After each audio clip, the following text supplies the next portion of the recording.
Basic question जो है वो tax to GDP ratio Pakistan उन ममालिक में है जहाँ पे बहुत कम है, 10% के करीब इस वक्त है पाकिस्तान की।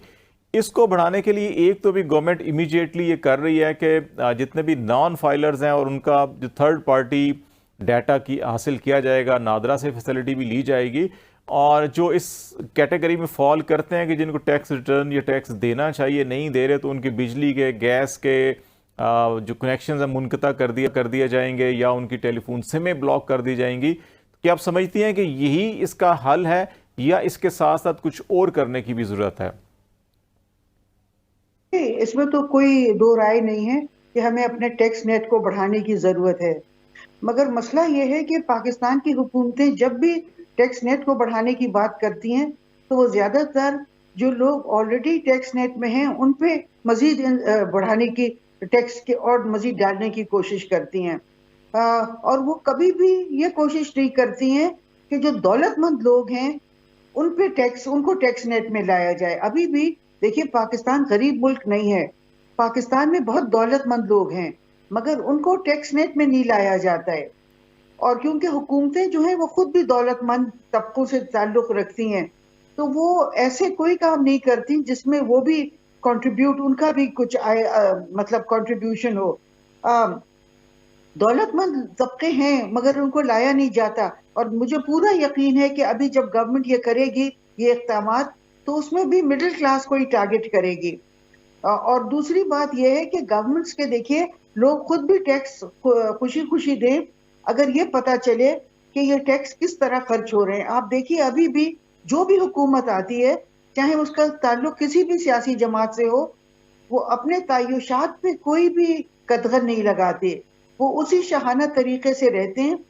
वो उनके जो प्रोटोकॉल्स उनको दिए जाते हैं, उनका जो लाइफस्टाइल है, वो जब बाहर जाते हैं 7 स्टार होटल्स में रहते हैं, और वो कहते हैं कि टैक्स रेवेन्यू साइड पे लगता है कि बहुत किल्लत है रुपए की और बहुत पैसे चाहिए।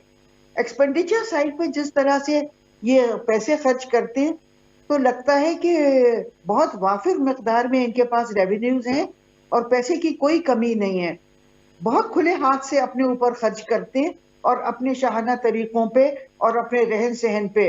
और जिस तरह पर्क्स एंड प्रिविलेजेस, अभी भी पता चला है कि बाहर जो ब्यूरोक्रेट्स हैं, फौजी और सिविलियन, उनको डॉलर्स में पेंशन जा रही हैं।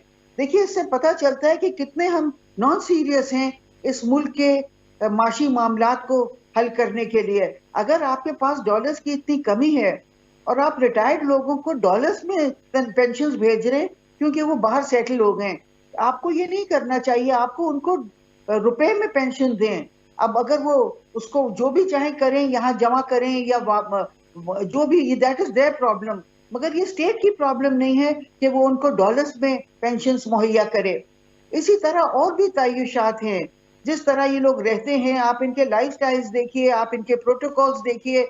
बाहर जाते हैं तो किस तरह शाहाना तरीकों से बड़ी बड़ी गाड़ियां हायर करते हैं। तो आप और बाहर के लोगों को देखिए कि वो अपना पैसा अपने लोगों पे लगाते हैं, मुल्कों पे लगाते हैं, और खुद बहुत सादगी से उनकी हुकूमतें। तो इसलिए अगर गवर्नमेंट्स भी कुछ इस किस्म के इक़दामात करें कि वो अपना ऊपर ऐसे सारे तायुशात ना करें, तो लोग भी ज्यादा विलिंग, मतलब आराम से कोशिश तरजीहात को करेंगे कि असर नौ तयन करने की जरूरत है।